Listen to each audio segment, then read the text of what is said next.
FlutterFlow has an inbuilt simple search action, but it is not really integrated with Supabase yet. In this video, I'm going to teach you the simplest method to make use of FlutterFlow's inbuilt simple search action to work together with your Supabase database. So let's get into it right now.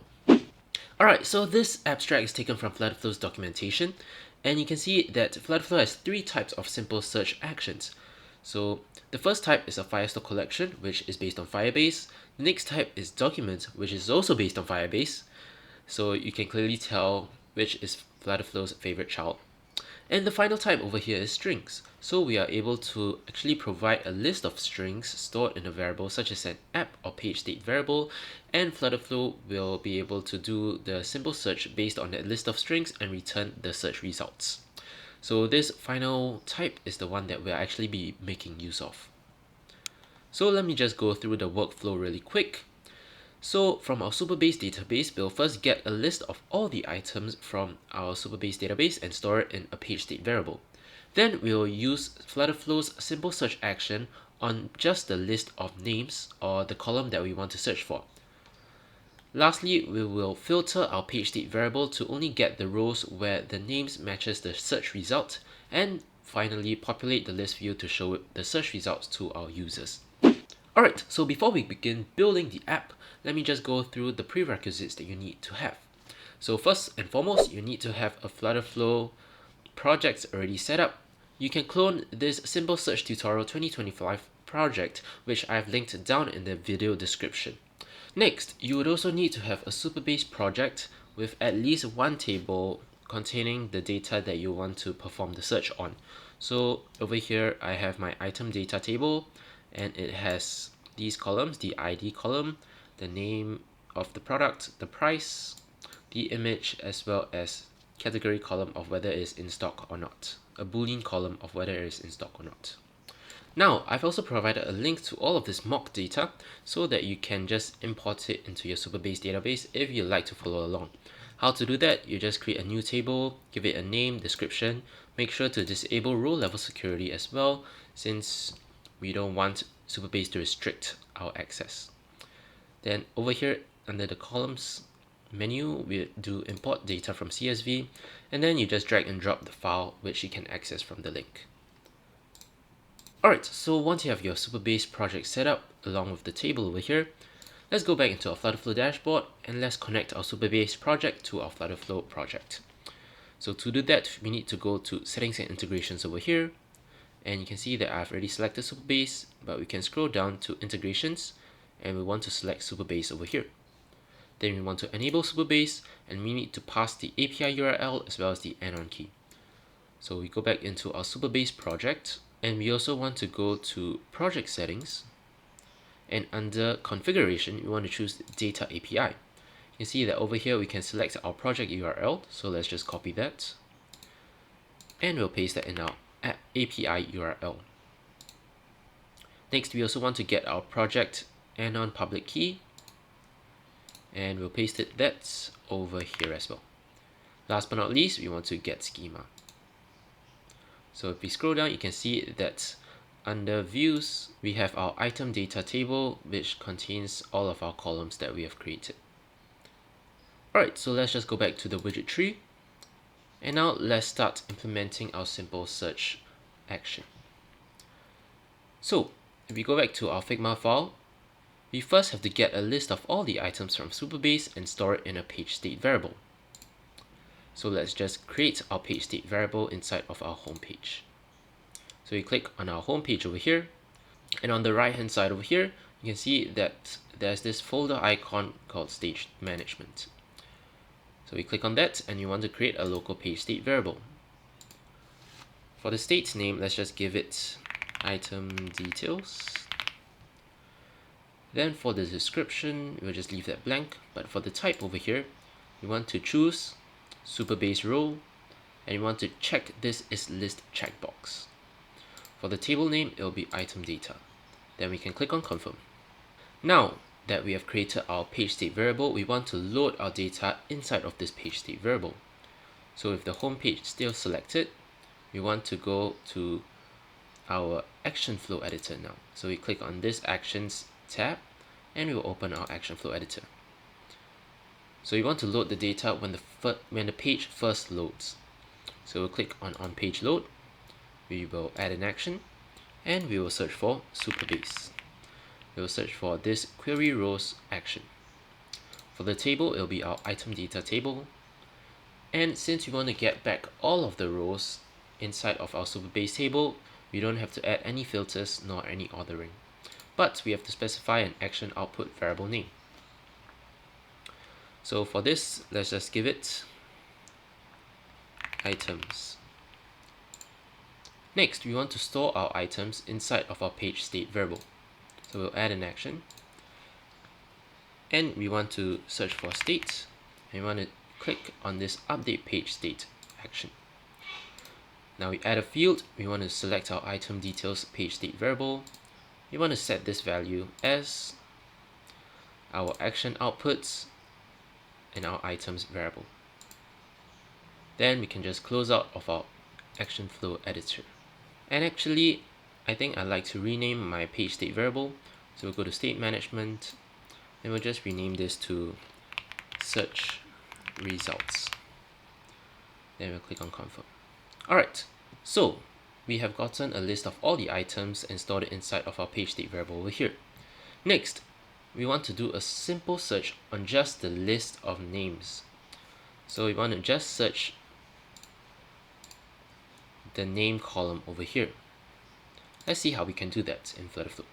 So the search is initiated whenever the user submits the text field over here. So we'll select the text field widget, and we'll go to our action flow editor. We'll choose the onSubmit action trigger, so whenever the user submits the search, then it will return the search results. We'll add a new action, and now we will be choosing the simple search action. So we'll select this, and over here you can see that we can select a search type. The search type that we want is strings. And now over here we want to pass the list of all possible options that the simple search will be done on. So this will be our page state variable search results, but our page state variable currently holds records of the Supabase rows, not just the list of names over here. So we have to select available options, and we want to map our list items. And now when we click on this item in list, we only want to get the name of that item. So you can click on confirm, and then we confirm here. And then now we have to specify the search term, so what the user is passing into to search for. So the search term will simply be from our text field, which we can access from our widget state and the text field value over here. You can also specify the max results, but I'm going to leave it blank for now to give back all of the results. So we have done the simple search on the list of names. The final step is to filter to only get the rows where the names matches the search results and populate our list view with that. So now I will click on my list view over here, and under Generate Dynamic Children tab, I'll give it a variable name. So this will be the search results items. And now for the value over here, we only want to get the Supabase rows where the names column is inside the search results. So we don't want to choose the simple search results because that will only give us the name of the item. We want to get all the data associated with the item, so the whole Supabase row. So we'll select our page state variable, and we'll select our search results page state variable. Now for the available options, we need to specify the condition where we're filtering it by. So we'll select the filter list items option, and we also have to specify the conditions. So for the filter condition, we'll select our simple search results here, and we'll select the list contains item option. So if the search results list contains our item in list, the name column of this. So then we can click on confirm, and we'll click on confirm here as well. Then we'll click on save. And I also actually realized that our local page state variable can be just named our all product items. It is not just the search results. Okay, so now that we have populated our list view over here, we can actually link up the data. So let's do that one by one. So for this image, we'll scroll down and we'll dynamically set the path by pressing on this orange icon over here. So this will be our search results item, not our simple search results. And you want to get the row field of image. And one thing that I always like to do is I always like to specify a default variable value just in case something is null, such that it does not give an error to us and shows us the red screen of death. It also helps in debugging purposes since we would know which value is null. So let me just quickly get a random image. Let's just choose this potato image since it's quite funny. You can show that in the UI builder as well. Cool. Then now for this text, this will be the name of our product. So it will be our search results items, sorry, not simple search. We'll get the row field and we'll choose the name. For the default variable value, I'll just give it is null. And now for this text, this will be the price of our product. So this is currently a combined text, so we'll just need to set the value over here. So once again, search results items, get row field, we'll do the price. And we'll just leave it as no further changes. Default variable value is null. Then now for this will either show in stock or out of stock. And actually for this, it should not be a text. We need to wrap this text inside of a conditional builder. And for this conditional builder, we'll give it the condition of our search results item, get row field, the in stock boolean variable. Because as you can see that the in stock column is just contains a boolean variable of whether the product is in stock or not. So if it is in stock, then we'll show the in stock text. If not, let me just copy this text. Then I'll enable the else visibility so that I can paste it inside. So now you can see that this text has been pasted inside, and let me just change it to out of stock. And I'll change the color to red as well.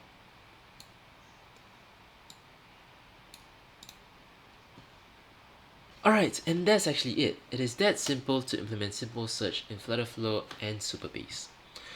So we can just go ahead and test out the app. While test mode is loading, I also want to show you the other alternative way of implementing a search in Supabase using a Supabase query.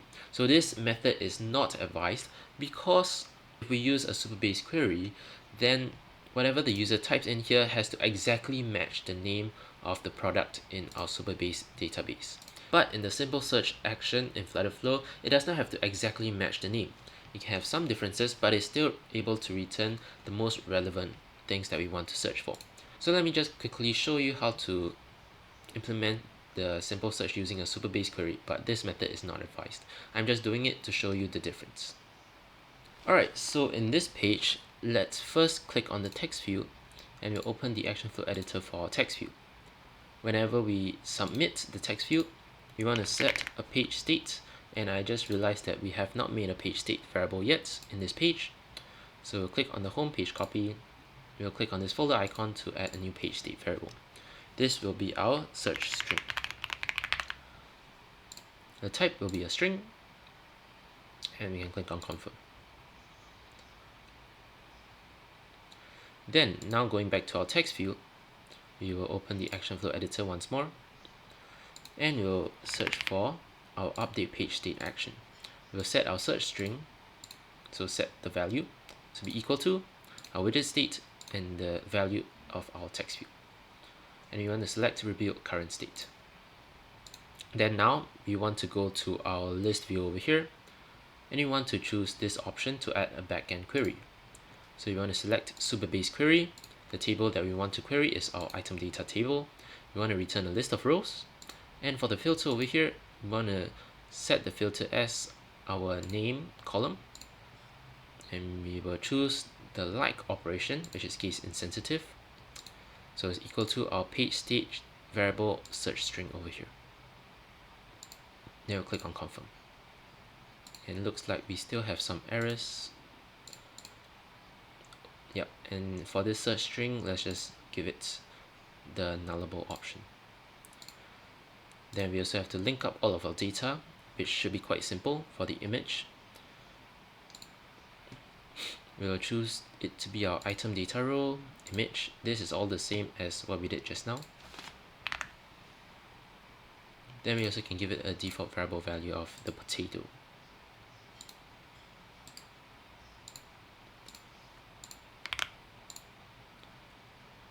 And for this name, it'll be our item data row name.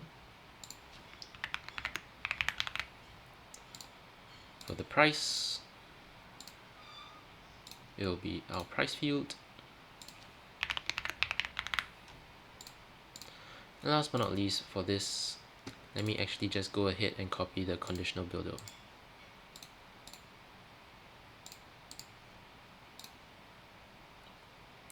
So inside of the row over here, I'll paste the conditional builder.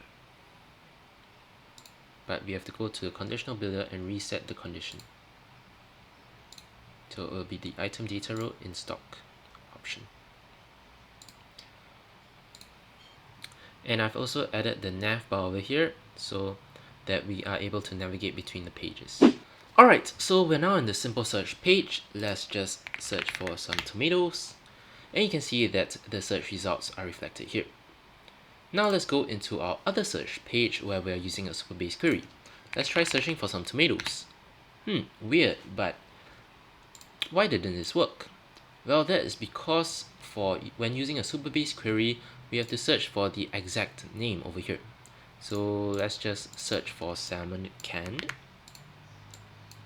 When we paste the exact name, you can see that the row does indeed pop up over here. If we are missing even a single letter, then nothing shows up. If we try changing the case, it still works, but you need to have the exact name, and that's why I don't recommend using a Supabase query. You should use the simple search action instead. One more amazing thing about the simple search action is, let's see, so instead of tomato, let's say I did a misclick and I typed tomato. You can see that all of the tomato options still show up over here, although it's a bit less. So that's the great thing about using FlutterFlow's inbuilt simple search action. It's truly much better than other methods.